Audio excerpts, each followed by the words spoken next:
So, next couple of minutes, let's have a bit of a discussion. Let's talk about how being brass can help you long term. So, what does that really mean? Well, as something Coralie said when we were doing our talk earlier, is that money is abundant, and your mindset, your approach to it, really determines, whether or not it kind of shows up. And the more conversations I've been having recently over the last couple of years, I've really just started to discover that is actually true. That, Dosh presents itself.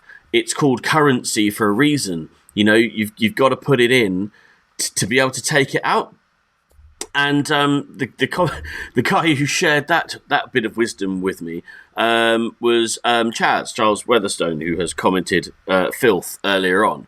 But basically, what had happened is when we were at the Wilderness Festival, and basically in my high spirits, I'd gone to the Veuve Clicquot tent and ordered 2 bottles of champagne.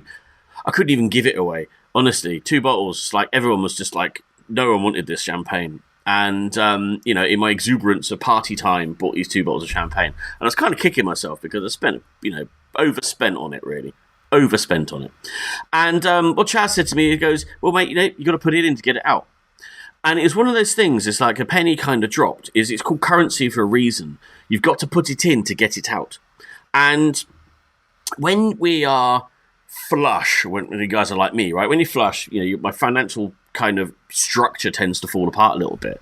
But when I am, when the world recedes a little bit, you become a little bit more focused on what you're spending and a bit more structured on how you're doing it.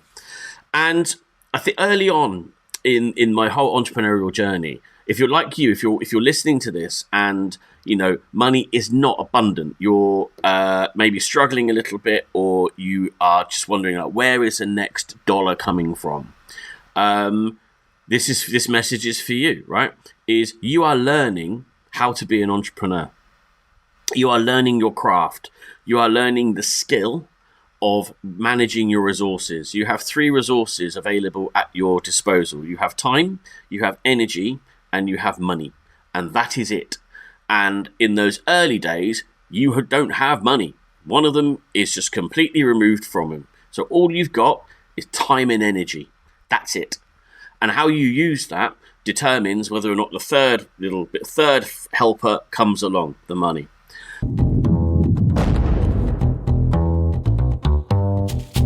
Hi, I'm Sally Wagstaff, and I run Sally Wagstaff Aesthetics. I cover a range of aesthetic treatments from laser all the way through to injectables.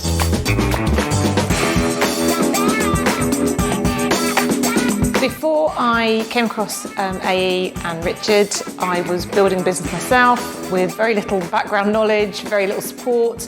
I'd had various business coaches before, but I'd got to a point where I was 10 days from going out of business. I was following AE on Facebook, and Richard had put a post out about something, and I can't even remember what it was now. And I just answered this post with an emoji, and again, I can't remember which one. And Richard spotted me and dragged me kicking and screaming into AE.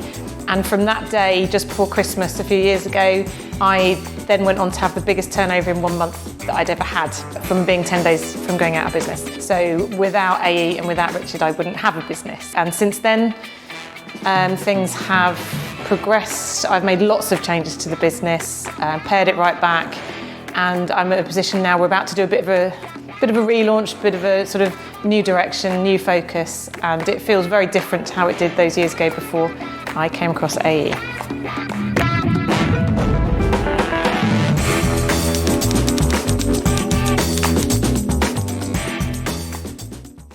So if you don't invest the time and you don't invest the energy learning how to solve the problem, having to be able to create the assets, doing a lot of the work yourself, gaining the insight, the third bit doesn't come. But the other thing is you do actually have to invest what money that you've got. And it enables you to kind of focus quite ruthlessly on where you're investing. And every single person I've spoken to who has worked with me long term, when I've asked them what is it that they would have preferred to have done 5 years ago, they've all spent more time and energy learning about business. So you spend a lot of money in investing in clinical courses, which is absolutely great. But the trick is you've got to learn how to commercialize that knowledge. You've got to learn how to make money from it. So there's a balance. So my message to you is don't go out there and spend everything on the clinical courses. You kind of need to either engage with some of the books that Coralie has talked about earlier today, some of the stuff on Matrix platform, for example. There's a lot of free stuff on the Matrix, and there are some entry-level courses and things like workshops that you can lean into.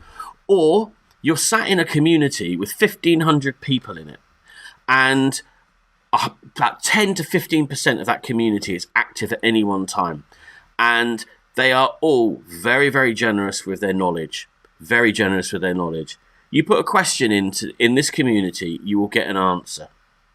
Because if they don't answer it, I will. And it's essentially free. All you got to do is lean in. That doesn't cost you anything. It costs you a little bit of time and a little bit of energy. And that's it. And watch how quickly you grow. You will grow. And how do I know this? Well, I know this because I've been in the same position as most entrepreneurs. I've been in the position of absolutely brass as hell, no money, waking up in the middle of the night wondering how I'm going to pay the mortgage. Been there, got the t-shirt, poverty, completed it, mate. Just got, whether or not you buy milk or bread, been there. How are we going to pay for the kids' school shoes? Been there.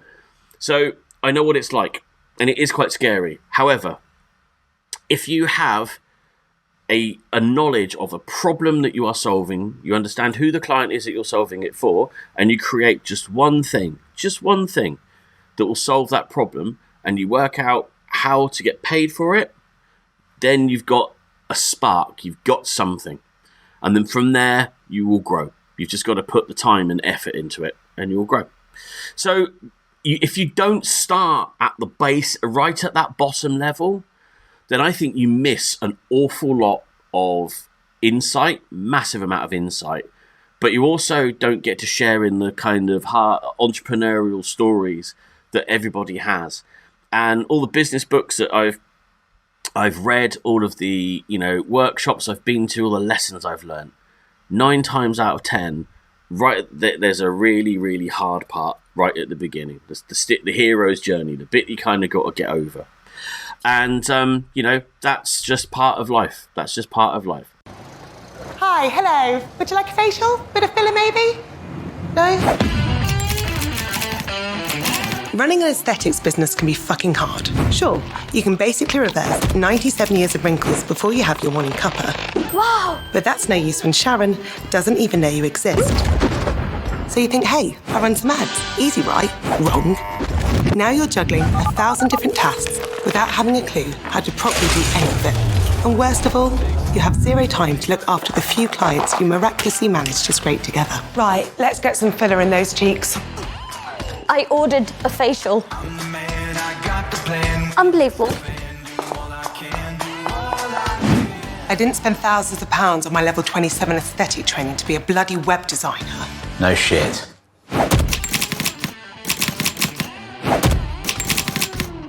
That's why I joined Aesthetic Entrepreneurs. We know this isn't easy. And if you're feeling overwhelmed, out of your depth around your strategy or your digital marketing, our business accelerators and community are for you. So that's how you turned your clinic around? Yeah, they teach you how to get new clients, how to price yourself, and run digital marketing that will actually work. Just look at all of these new clients. That's 20 more than last month. Wow. And when you sign up, you get a free Harley.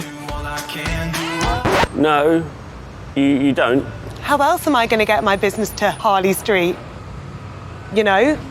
Because it's a Harley, like Harley Street, where the doctors are? No?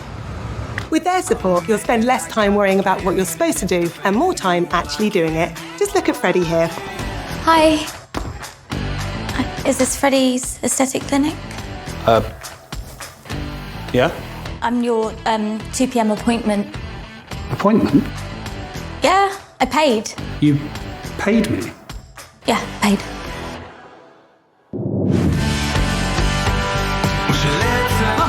Mum, I did it! Yes, I've cleaned compliance. Well done, Freddie.